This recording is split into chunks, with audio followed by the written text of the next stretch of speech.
put on our shopping list. Oh, what a mouth-watering smell. Paimon would know the aroma of beer. We can still add it to the list. Well, if it isn't the Traveler and Paimon. Wasn't expecting to see you here. Hello there. Oh, it's been quite a while. Huh, so you two are still hanging out together. Dia, didn't you say last time that you were gonna head back to the desert? I said I was going to resign from being her bodyguard, not that our friendship was over. We're still the best of friends. The Holmayanis also still post jobs from time to time. Their pay is always generous, so me and the other mercs never pass them up. I told Dia to just stay at our place when she took one of those jobs a few days ago. My parents were delighted. They even said that it always felt like we were missing someone whenever Dia wasn't around.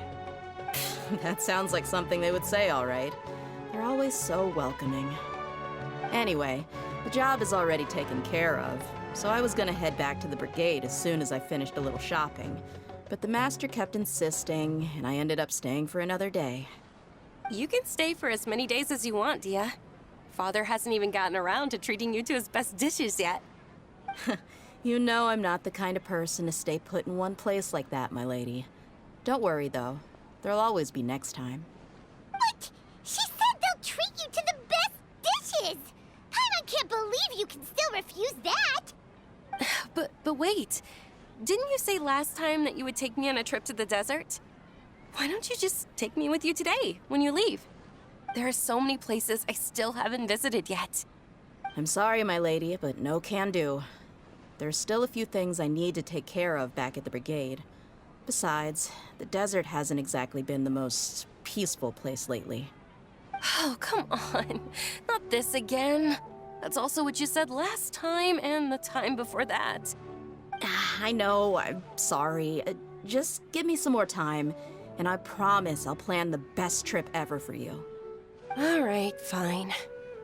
To be perfectly honest, it's not that I wanted to go, it's more like I feel like something is off about you lately. Ever since you first set foot on the estate a few days ago, you've been acting anxious and even paranoid. Have you been delaying our trip because you've run into some kind of trouble? Nah, are you kidding? You're worrying too much. Would you swear on that? Friends shouldn't lie to each other, you know.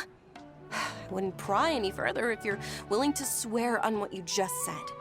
But if something really is bothering you, then just tell me. You know I'll help you however I can. Oh, looks like DUNYARZARD was onto something. You're too perceptive, my lady. Seems I can't hide anything from you. I just thought that nothing good could come out of telling you about the messy happenings of mercenaries. Knowing too much only leads to more trouble. Mercenary life is a dog-eat-dog world where Mora reigns supreme. Everything operates on a completely different set of rules. That doesn't change anything about what I just said, though. We're still friends, and I can only support you if I understand what's bothering you. My lady, you're not gonna stop until you drag it out of me, are ya? All right, I'll share what I know. Let's go somewhere else first. This isn't exactly the best place for a discussion. Okay, let's talk here. Just try not to draw any extra attention. As you may already know, the Eremites have both a lot of mercenaries and a complex organizational structure. Many mercs are no different than me, just going around looking for jobs to earn some mora. My brigade is called the Blazing Beasts. We're not a large group, but every member is loyal and brave. However, not all Eremite brigades are like mine. Some are willing to cross all kinds of lines for the sake of mora. The most notorious is a faction known as Deshret's Relics. Deshret's Relics? Judging from the name, they must really look up to...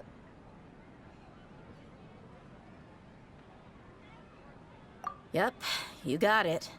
I've heard that you've already crossed paths with Ain al-Akmar. They're one of the groups under the Relic's banner. Oh, you mean the group that tried to sell us the Divine Knowledge Capsule? Yeah, they weren't friendly at all. Deshret's Relics is composed of many smaller brigades like Ain al-Ahmar. The Relic's headquarters issues orders to all brigades under his control. On any other day, I would want nothing to do with them. Unfortunately, though, the brigade that's stirring up trouble now is none other than Dakan al-Ahmar. Dakan? I think it means beard or something. Believe me, it's a really stupid name. I found it insufferable for years. Anyway, the real issue is that Dakan al-Ahmar is led by my father, Kusela. Say what now? I think I'm starting to understand your anxiety now. But what did they do? I won't go into details, my lady, but they've been involved in a lot of violent incidents. We're talking hundreds. Hundreds? Yep.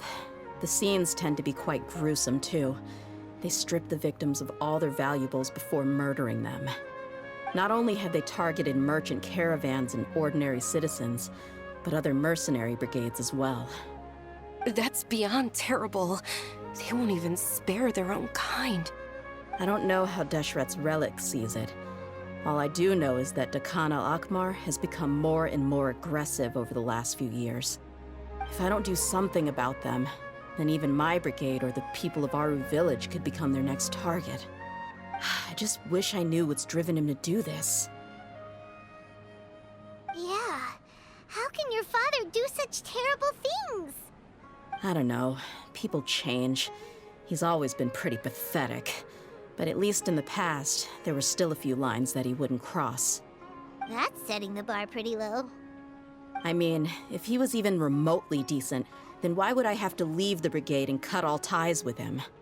He was loud and foolish, with no real sense of purpose. Instead of doing anything useful, he spent most of his time drinking and chasing after women. Of course, the other brigade members were just like him. Their ruckus would go on night after night. Sounds like a nightmare. What about your mother? Did she ever step in to stop them? Unfortunately, I never knew my mother. I'm sorry, Dia. I didn't know. It's all right, my lady. That's pretty common in mercenary circles. Didn't I mention that my father was chasing after women? I was the result of one of those encounters with some random person. He told me that he wasn't sure who my mother was. And in any case, she never came to see me. He'd say, "You'll be fine as long as you remember to stick with Dad." But even then, he left most of the parenting to the brigade. The one thing I do remember is that he used to tell me stories. But the problem was that he had terrible taste. He only knew a few stories, and even those tended to be pretty stale. They were tales of desert warriors defeating dragons in the forest, or stories of mercenaries rescuing princesses from rebel armies. Sounds like your typical fairy tales. More or less, yeah. They were interesting maybe the first or second time around, but after about 20 repeats, they started to get a little dull. He seemed to think those stories were the best things ever, though. He was so into them that he'd call the whole brigade over and make them perform the whole thing as a play. Even the toys he gave me would all be story props. I'd get helmets, shields, and toy swords. It was only much later when I realized that the shows were more for him than they ever were for me. What an interesting guy.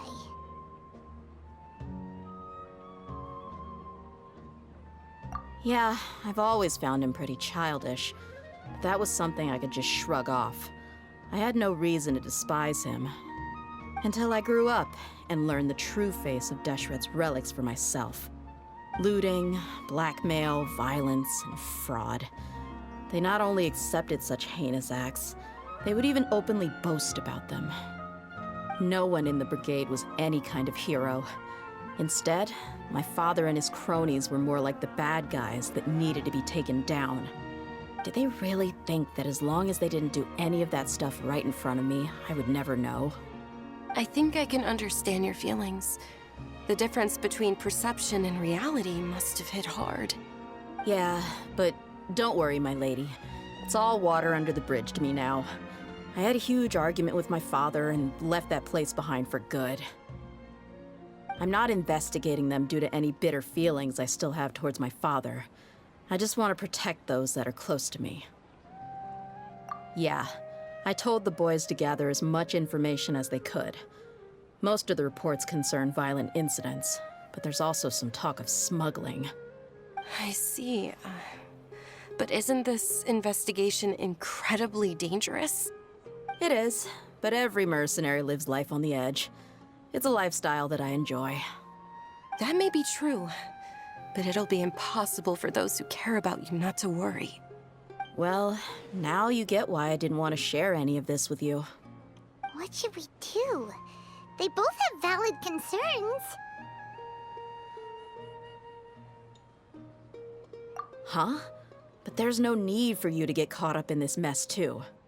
Well, he's super tough, so if he went into the desert with you, then Paimon bets the problem would be solved in no time. I'm inclined to agree. I'd feel I'll wait for news from you in the city until then. Please, stay safe. I'm honored that you care so much for me, my lady. All right, then let's get moving. Our first stop will be Caravan Rebot, where we can catch up a bit with my fellow mercs.